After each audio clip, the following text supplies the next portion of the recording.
Hello and welcome to Capricorn Makes. I'm Stacy and today I'm going to be showing you a thrift haul. This is the first video in a series that I am looking forward to sharing with you. I don't thrift all of the time, but since I have gotten into costuming again, and since I have gotten into shopping for dolls, I have sort of been enjoying mining my favorite haunts. To see just exactly what I can find. And as you can see, I found some stuff today, and it's pretty great. First, the non-doll things, to get those out of the way. I found this brooch. It is the craziest thing, I think. I don't know, it is just, it looks like some sort of amazing superhero, or fantasy, I don't know, it's absolutely nonsensical, and I love it. And it is definitely going in my costume collection. Not for anything in particular, but I'm sure I will really enjoy having this piece later on. The other thing that is non-costumey is this fabric in the back, and I will actually show a separate video about that later.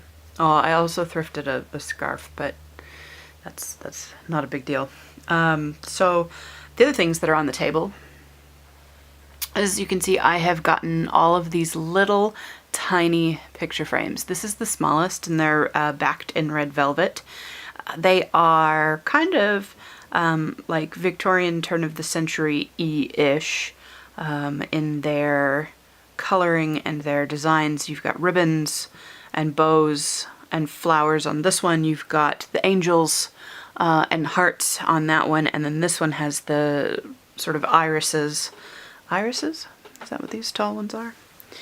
That were sort of popular. Well, you can't see that.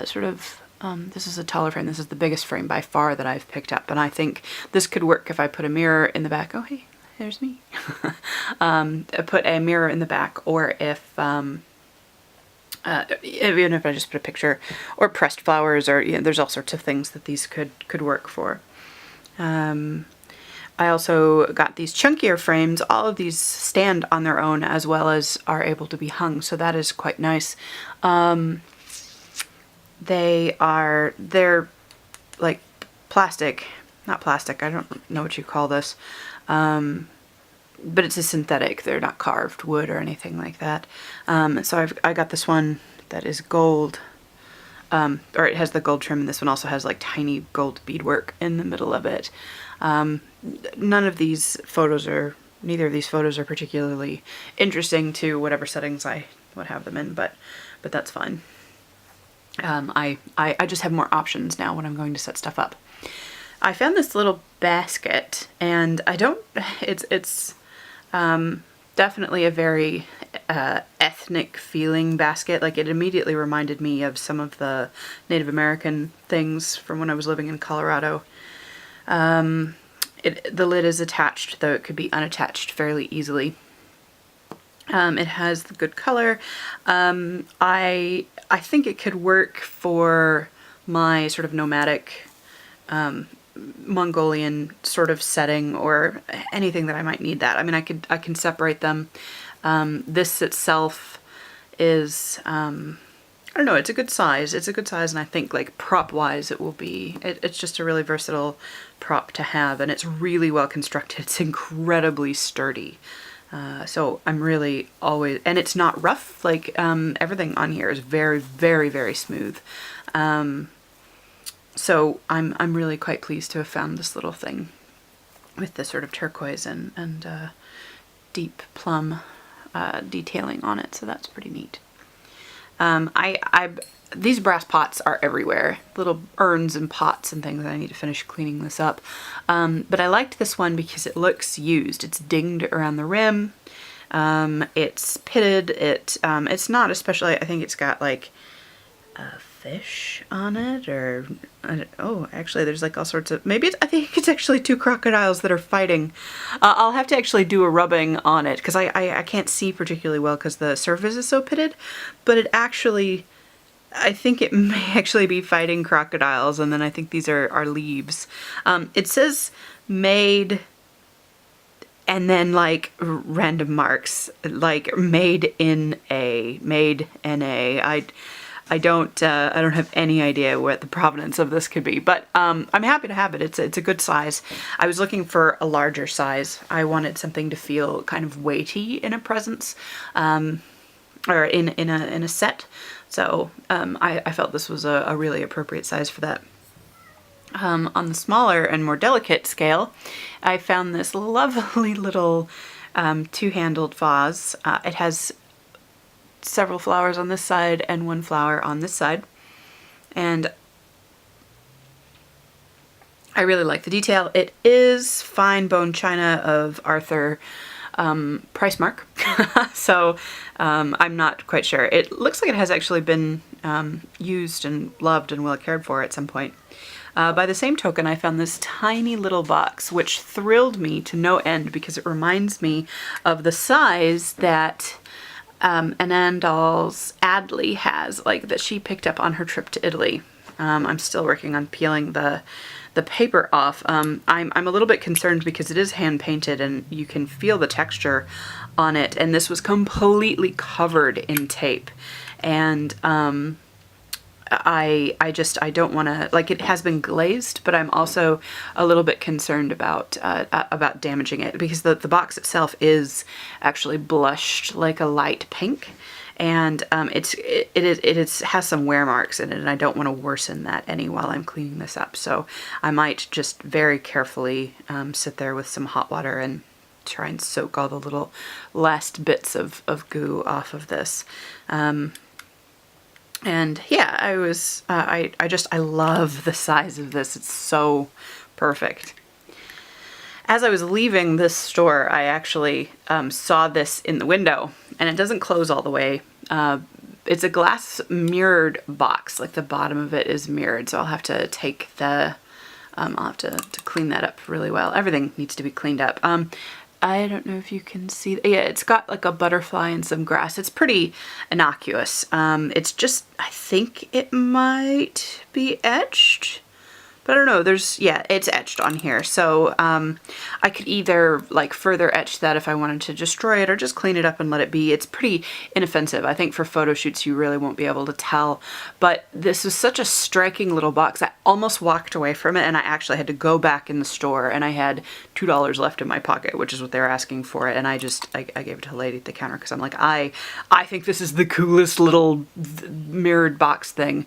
And I've seen, you know, other ones in stores new, but I just like how worn this looks. But again, the back panel is sort of peeling away, so it doesn't close all the way yet. Like, it has the capability of doing it, but because this back panel is coming off at an angle on both sides, it doesn't want to it doesn't want to push back into place, so I'm not entirely sure if I need to take the whole thing apart to get it to go back on, because it's clearly like grinding glass if I try and shift it at all. So I may have to like really carefully pry the top part off of this and then fix the back panel and then try and put the top back on. But because like it is closing, but it just won't stay closed because the metal is actually bending in order for it to close all the way. And the hinges are in actually really good condition. This was the only hesitation that I had, was I going to actually be able to make this function? And I think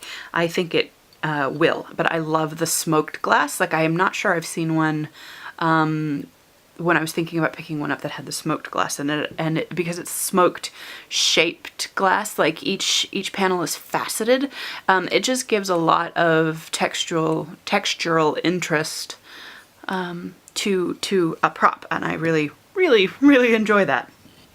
Speaking of textural interest, I found this, there were a number of pottery pieces, like from someone who like clearly had taken like a pottery class and had like just donated all of their stuff, I think from some time in the 90s. This one is not marked, like all of the artworks were marked, but I think this was just a practice texture piece, to practice like what do textures do, what do these do, like make marks. Because if you take like a class, like that is one of the things, like an art class, that is one of the things they'll have you do. They're like, make marks and experiment and do something with it and fill a page. And so, I mean, this just reeks of of please just experiment and show me design stuff. But what I'm really excited about this for is that I think that it will add an amazing amount of interest and texture to photo backdrops. Like when I just want something abstract, like in the back, and I'm taking a photo in front of it, like I can make it catch light, I can prop it up at different angles, and I think it will just lend a lot of really interesting options for an abstract background for photos. And I was really, really pleased to have this. I have to be really careful with it. It's clay. I mean, it's just a big sheet of clay that's been textured and glazed. So it is actually quite heavy, and it doesn't really want to stand on its own or anything like that. But I don't really care, and I love it. I absolutely, like, I love how dark it is. So it will be a, let me grab somebody. Here, I'll grab Anthem. So, like, putting Anthem, like, in front of this, you can see, like, it provides a good neutral backdrop. I mean, it's dark, obviously, which is going to be good. And the lighting, of course, on a white skin doll is going to be, but yeah, I mean, you can see how if I were to have this just as a background, the focus may not necessarily be on it.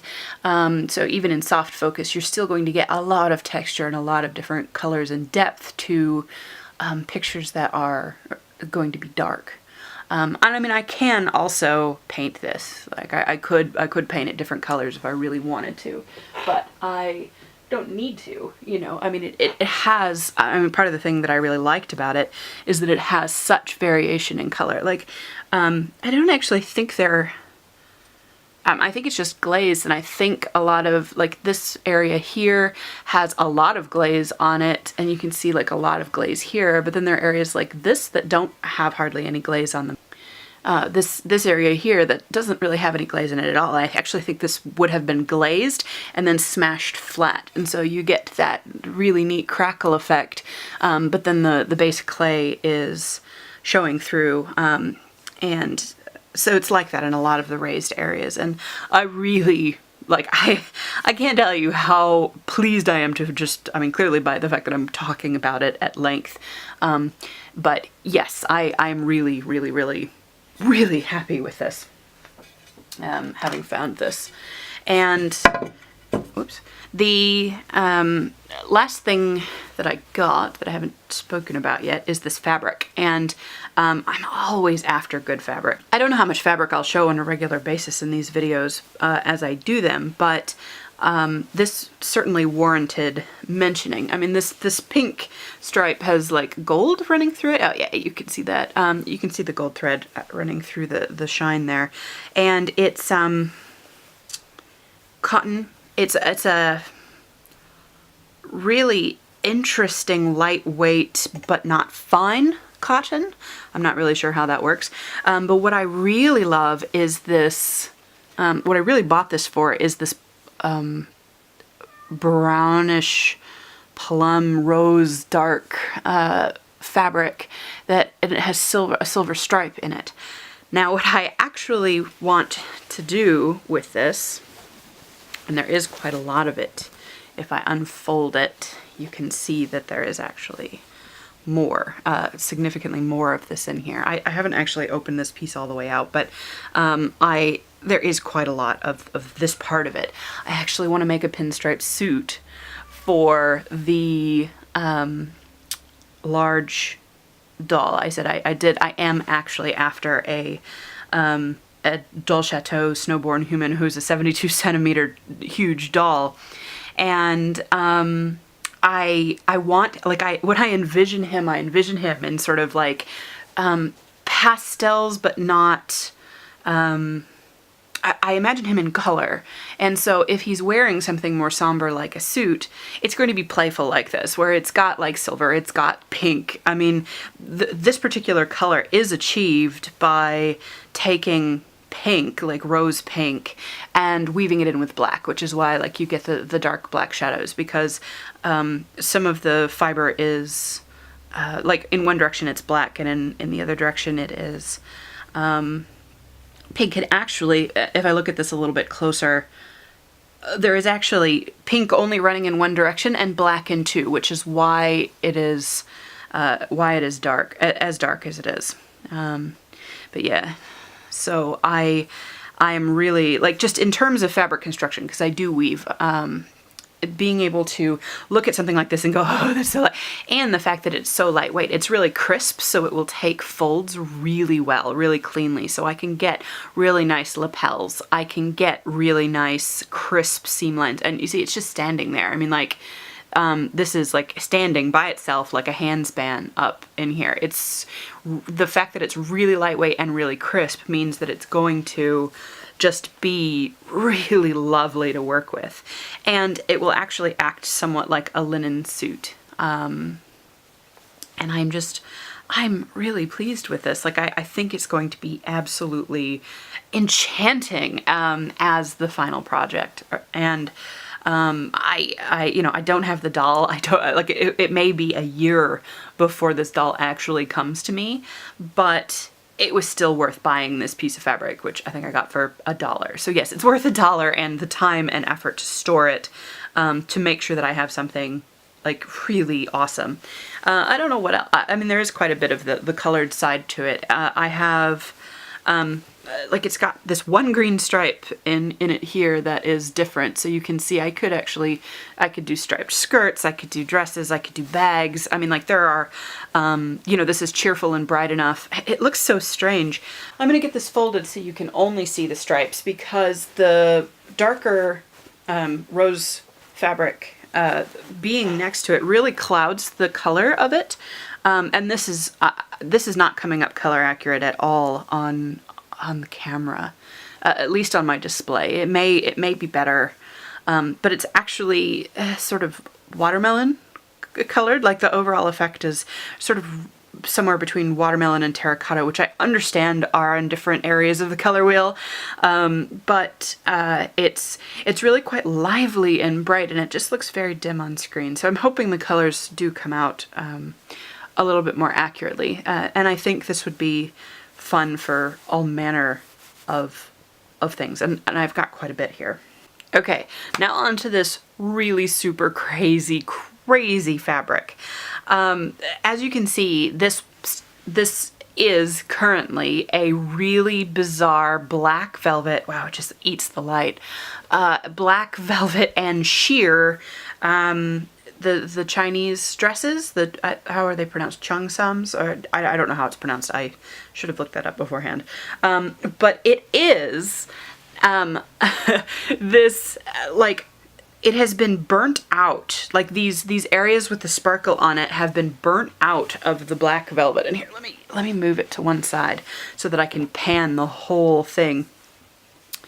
It is sparklier than it looks on camera. This whole thing is glitter.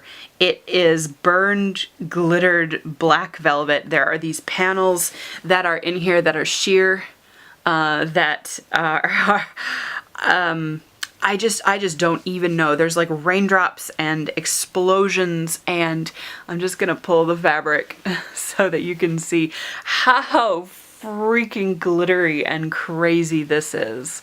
And then all the way down to the hem. Now, I have, and there's two panels. The back side of this also is like just as utterly crazy. And it's just the same, it's the same piece, it's the same panel. And I can't even explain to you how freaking amazing this is. It is like, it's like the ombre effect, and the gradient to this sparkle, like the fact that it starts pink and really seamlessly transitions all the way through. Like, this side of it is aqua, and then it comes all the way through to over here where it's really quite a bright purple, is really seamless. And there are, I mean, and again, see, this is all sheer. I mean, it's all completely sheer through all of this. And the silver parts are not, but it's like rain. It's like water and rain, and there's raindrops all in this, and like some of the glitter's coming off on here, and it's on this crazy black velvet. It's not stretch velvet, it's real velvet, or it might be velveteen. No, it's velvet. But yeah, I have no idea what I'm going to do with this. Like, this is either going to be the base for like some kind of amazingly crazy costume, or it's going to, like, I don't really know if it would be appropriate to let me hang it up so that you can get a full body shot of the thing here. And here is the craziness in all of its swirly, sparkly glory. I'm actually going to force a refocus so you can see all of the sparkle. And then I'm going to get up close here.